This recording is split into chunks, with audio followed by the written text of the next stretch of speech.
Now welcome to Let's Talk Some Ahsoka, where this time it's the first two episodes we'll be discussing, or we'll be reading and responding to some of the comments left on the other video. But before we do that, we got to start with your ever so brief review of the episode, or episodes. Overall, I would definitely say I enjoyed it. It reminded me a lot of Rebels in the TV show. It flowed kind of similarly. I feel like I definitely benefited from having seen Rebels and knowing the history of these characters, but they did some good explanation for maybe those who had not seen those things. You think so? Mediocre, maybe. Okay. And maybe as the show goes on, you'll get it a little better. There were definitely some complaints I had, some gripes here and there, but I suppose maybe because the last Star Wars I watched wasn't so great that this one just felt better to me. Talking about Mandalorian Season 3? Yes. Well, it's not that I expect things to be perfect. Mm-hmm. Like, there can be problems with the show, and I can still love it. And I kind of feel like that's my initial take on Ahsoka. Like, there's things I'm like, yep, that's not great. But overall, I really, really enjoyed it. I do like that we're not doing Quest of the Week. No, we're clearly not. That there's clearly like an overall right. story arc going on. That there's a mission and that we're moving towards something. That's one thing that upset me with the Mando. That's a good point. That this isn't like Mission of the Week. This is definitely going to be, or seems like it's definitely going to be 8 episodes of kind of one continuous story. Yeah, that's right. Mm-hmm. All right, well, now let's move on to some comments, and we will start, as we always kind of do, with the top-rated comment left on the other video. Top-rated comment from Miscellaneous Mitts. I'm very curious about Balon's story. It was a surprise to be sure. Yeah, I thought the villains may have... Yes. I was holding back from doing that. I know. And then you did it anyway. Yep. I think they were maybe the best part. That opening sequence with the hallway, you can't go wrong with angry dudes in a hallway, I guess. Yeah, another kind of... The music was fantastic during that part. I've seen a lot of people not like the music. Actually, I thought it was really good. I thought it really accentuated the scene in a great way. I liked that they used like the classic piano in there. It was good. It was different, but yet it kind of felt Star Wars to me. Mm-hmm. There was a lot of it that actually felt like kind of more classic Star Wars, and maybe this was a little different, but I liked the music overall. And I agree. I am very interested in Balon. Like, what is exactly his story? Because we know from the trailers, he knew Anakin, he knows who Ahsoka is, he knows a lot of stuff. We know even from what he said, he used to be a Jedi. Hu Yang confirmed his lightsaber. Yeah, and he had some reverence. He kind of had that regret that he had to kill a Jedi, or that the Jedi were kind of gone. He didn't want to see a Jedi killed when there were so few, and it's a pity. And he really, truly meant it, and I liked hearing that. It also still made me have the question of why the heck is Balon hanging out with Marok, who kills Jedi for fun? I think we got a comment about Marok later, so I'll say that. But it is a curious question that the former Jedi, who still has reverence for the Jedi, it seems, is hanging out with an Inquisitor whose job it once was to hunt down and kill Jedi. Not only job, it was their joy. Yes, you're right. They actually took a great deal of pleasure in it. Next comment is from Gaia. Sabine getting stabbed really pulled me out of the episode. Like, come on. How does getting stabbed through the stomach not kill, or at least seriously injure you for a long period of time? Yep. Yeah. I don't know that it pulled me out of the episode. Maybe that's because it was like the end of the episode. But it's one of those things where you, as you talked about just a moment ago, you have this hallway scene and you got Balon just kind of swinging kind of haphazardly in a way, and he's just taking out troopers that are just crumbling by getting hit by the lightsaber. You see some kind of have like a leg wound, or they kind of be less severe injury, it almost looks like, and yet they're down for the count and dead. And then you got one who gets stabbed through the stomach, and she still manages to kind of fight her off a little bit and survive. Barely. It's that main character plot armor. It's very thick. Interesting is she didn't get stabbed straight through the center like Qui-Gon and Reva. She kind of got it off to the side. I don't know where organs are exactly in the human body, but I feel like that was a perhaps safer place to get hit. We also have to keep in mind that a lightsaber would immediately cauterize a wound, and that Shin didn't pull it out of her or crossed. It was one shot straight in, straight out.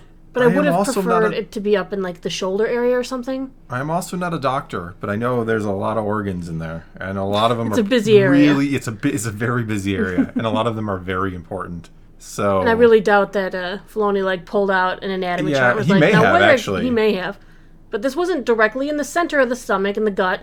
It was off to the side, and Ahsoka was there, so she did immediately get medical attention. Yes. Maybe Ahsoka can force heal now. Why not? Why not? I'm just saying, she did. There were things that helped in this situation. I like your idea of like a shoulder wound or even think it a should have been leg like the shot shoulder. or do something besides the stuff. Because it's become a meme at this point, right? Oh, yeah, stomach shot doesn't mean you're going to die. It's unless you're Qui-Gon. And why are we doing the straight in and out with that weapon?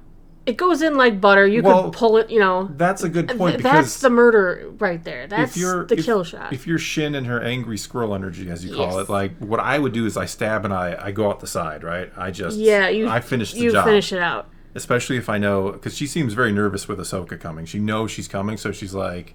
Or I would be like, let's finish her off before I'm dealing with two of them. Mm-hmm. You don't want to deal with Master and Apprentice. We know that. So I would have gone sideways instead of pulling it straight out. Maybe I don't know. Maybe Shin didn't want to kill her. She wasn't told to kill her. Shin knows anatomy. She like pinpointed the no organ area. Well, just think of it this way. She wasn't told to kill the Apprentice. She was pretty much just told to go and get a map. She seems like she's the type that likes to kill people.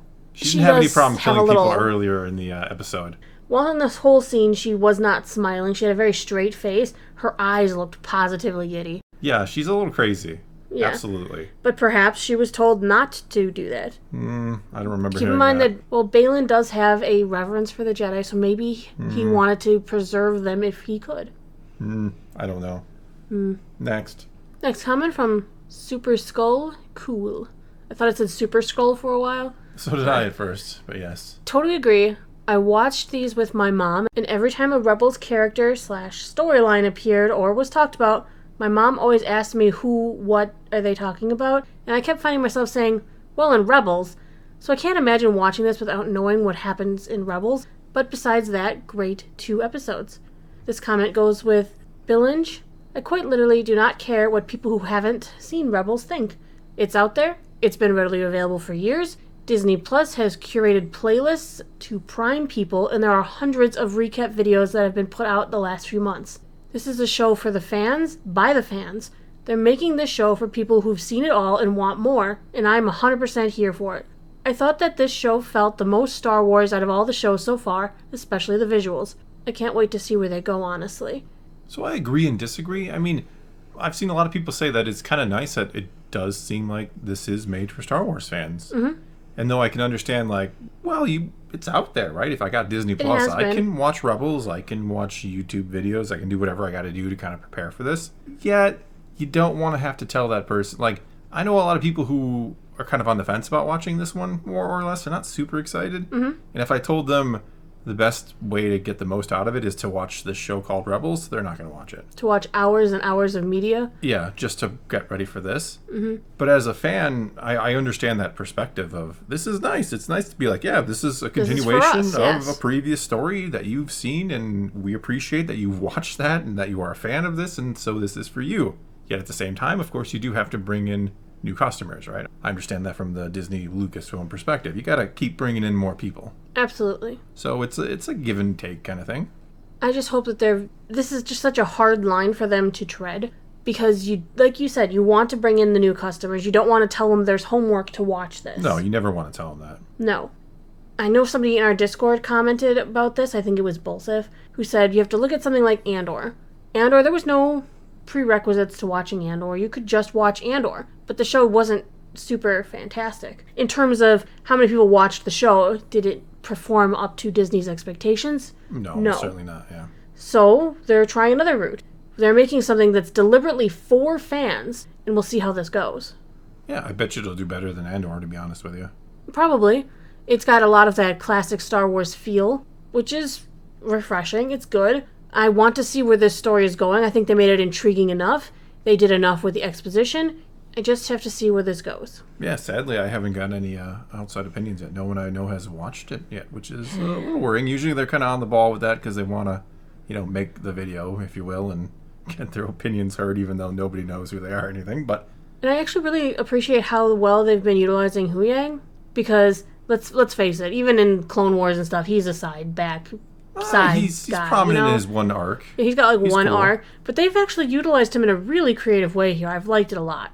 I just think we could have got a brief history lesson about Huyang for those who haven't seen. He kind of tried to. He's like, 500 years I've been... Yeah, but he's older than that. He's much older than that. Was constructed longer than that. Constructed very shortly after the founding of the Jedi Order. So yeah, he's been around for like 22. I really liked his little diss to Sabine about how she is the least talented Padawan he's ever seen. I think we have a comment about that as well. Oh, good. So maybe that is even next. Let's find out here. Actually, it is. All right. So the next comment is from Jeremy Sneed. You used your force powers here. I have more force powers than Sabine, I think. You're more talented in the force than Sabine, I think. He says, overall, I enjoyed the first 2 episodes. I am just a little confused about Sabine and her force potential. Kanan never sensed anything. Are they now implying that you can train your way to the force abilities? Seems dangerous and could have gotten her killed. I don't understand this angle and hope it is explained in upcoming episodes. I think she wanted to be trained. I think the first time that Sabine and Ahsoka went out to look for Ezra, maybe she was like, hey, I've got some training with the Darksaber. I've used the lightsaber before. Ezra left this to me. Can you teach me how to use it? Maybe that was just enough for Ahsoka to say, okay. And they formed a relationship where she did start looking at her as, she's my Padawan. Maybe she realized that, can I train someone in the Force who doesn't really have potential? She didn't have enough potential, I think, to get picked up by someone like Kanan. I don't think back in the day she would have been on their radar at all. No. This is pretty much training somebody who has enough reflexes and possibly enough skill to go, well, maybe with a little bit more training, they can actually utilize this. Yeah, I don't think she's quote-unquote force sensitive in the way we think of it. Like, oh, you got potential to do all kinds of crazy force pushing and jumping. And maybe more like the Han Solo, where the intuition might be strong. Yeah, if Han Solo is force sensitive, that's never really been confirmed, but it seems to be what they've implied. I think it's along that lines. I think she has some innate force ability that if trained can turn into something, again, not like it's more like a minuscule potential that she's trying to nurture it to see if something can grow. Yeah, I don't think she's like being trained. They're not training her way to force abilities per se. I don't think you can just take somebody who has like no ability at all and get them to be, much of anything. Maybe you can squeeze a little something out of them. It's like when you have somebody who's naturally like an artist or good at sports, because they're kind of they've always just inclined that way, right? Yeah. You always know that person in school or whatnot who's like, I'm a really great artist. Who taught you? Nobody. Yeah. And then you have that other person, the person who's studying, who's working their butts off really, really hard to try and achieve the same thing or even surpass them. Yeah. I feel like this is what they're doing here. There's people who have natural ability and gift, and are we trying to take Sabine and train her into being able to ballpark something around those lines, or at least develop lightsaber skills? Yeah, well, I hope she never gets into the same ballpark as a normal Jedi, and that's nothing against the character. I just don't like the idea of someone who has kind of not overtly force sensitive to the point where like, well, we need to train that midi-chlorian count. We got to get on that. I don't like the idea that you can boost someone up to that just through training. Can I get a midi-chlorian count in infusion? Maybe. If I go down to the doctor, can I be like, I need some midi-chlorians, please? I think Gideon tried that. I think he did. All right, let's move on. Next comment from JJ Herrick. I was confused for most of it why an ancient map was a map to a person who was lost recently. They needed another clue to connect Thrawn to the other galaxy. Otherwise, it comes off as finding an ancient Roman map to locate some stolen nuclear codes. If the dialogue was, it's not a map to Thrawn, it's a map to the homeworld of beings that took him, that would have made more sense. Lothal, Chopper, Sabine all looked great. The Lothcat was meh. They should have gone with more animation accurate with a big head, given Sabine's a special look in name, and created a new Baby Yoda craze. I think they were kind of aiming for the Baby Yoda thing. Maybe not as they did talk up intensely, that Lothcat quite a bit. But yeah, that was definitely the point of it, is to have the cute thing that it must be in all Star Wars now. Yes. Now we will find out they are selling animatronic Lothcats. Yeah. As for the Thrawn other galaxy thing, I think it could have been explained a little more or a little better, because you go to these ancient ruins, as he's kind of pointing out, to find a map to someone who just got lost a couple years ago. Instead, it almost seems like it's the map that's going to lead to where the original Dathomirian witches came from, and just another point in the galaxy that maybe the Purgle initiated from, like where their homeworld was. Yeah, that's what they needed to try to explain a little bit. That it was more than just finding Thrawn. Well, how they knew this is where the Purgle had taken Thrawn and Ezra. Mm-hmm. I don't recall them ever kind of explaining why they believe that, other than, yes, the Purgle are on the... They're on the map. They're all over, so I get, like, you might look, oh, yeah, that kind of makes sense, that might be, but why would you assume the Purgle, who you've ever probably only seen flying around your galaxy, why would you assume they ever go... anywhere else? I mean, the distance between galaxies is mind-boggling. You can't even comprehend it. So the idea that they're flying there is already a little weird, even through hyperspace. So I don't know why we assume they went there and why Thrawn and Ezra are there. That doesn't really get explained. No. But I was also a little disappointed with the Lothcat not being the white Lothcat. It was just a Lothcat from out in the field. It wasn't like it was Ezra's pet Lothcat. It was just a Lothcat that she bonded with. Yeah, the map thing was a little weak all around. It's kind of, here we go again. Another map in Star Wars. Here we go. It's a map. A map to what? To something important. Yeah, to the important thing. Yeah, it's fine. I think they liked maps a lot more in the sequel trilogy. They loved maps in the sequels. They loved them. And here's a map to find Luke. But we need to find a map. No, it's a map to the first Jedi Temple. It wasn't a map to Luke. Yes. Oh, now we have to go find this Wayfinder thing because there's a map, and we have to find this dagger that has a map to the Wayfinder. Yes, there's a map to the Wayfinder. And there's a map to the Wayfinder. Yeah, they got really map crazy. Yes. And then there's a map to the map to the map to the Wayfinder. But we'll find them all in about 10 minutes, so it's good. It's fine. Anyway, let's get to one more question here. Last comments coming from Prince Procrastinate. I'm wondering if it will turn out that the Inquisitor is actually Ezra. Now that could be an interesting twist, though potentially quite difficult to explain. I don't think so. I can see where this twist could be realized, though. I see why people like this idea or think this idea is possible, and the way I could see it working is, okay, Thrawn and Ezra go to other galaxy, become friends. Well, what if the Purgle just brought him back? That's what I'm saying. I was about to go there. Like, the Purgle may not want to bring back Thrawn, but they might bring back Ezra, right? Well, what if we look at it the other way and say Ezra did get brought back by the Purgle, and he's just here to try and stop anyone else from getting to Thrawn? Like, he's waiting to sabotage at the perfect moment? I guess. I don't know. It was interesting that they made sure that Marok did not speak. No, that was very... Which means it's most likely someone we should know. He has a very nondescript kind of looking body so far. His armor doesn't try to give you any hints about who's inside. It could still be Anakin. Oh, God. Well, he didn't talk. They haven't tipped that away from me yet. It's not out of the woods just yet. Nope, my theory gets to survive for at least another week. At least. I think next week... Unfortunately, I do think next week's episode is going to be like the culmination of what we haven't seen from the trailers yet. I'm just sad that next week's episode is supposed to be so much shorter. Yeah, I'm kind of... I hate to say that I'm already disappointed, but I'm not disappointed. But I do know kind of what next week's episode is going to be, I feel like. It's going to be the battles on... it's got to finish up what we've seen in the trailers. Yeah, which is cool because I feel like after that it's wide open. We don't know where we're going next. Could be going to the new galaxy. Well, you know what I meant though. I know. We haven't seen clips and images from the last 5 episodes. Well, we have to figure out how both groups are getting there because clearly, if the enemy escapes with they are both getting there too. They both are getting there, but how? That's what we'll find out next week. But until then. That's all we got for you this time. So now it's your turn. Take to the comments below. Tell us what you thought of these first 2 episodes of Ahsoka. Do you agree or disagree with what we've been saying here? Disagree. Oh, wait. I agree. You agree with yourself? That's good. Yes, I do. But whatever it's Anakin. No, it is not Anakin. You're right. It's Clonakin. Oh, God. Anyway, take to the comments below. Let's talk some Star Wars. And until next time, thanks for watching.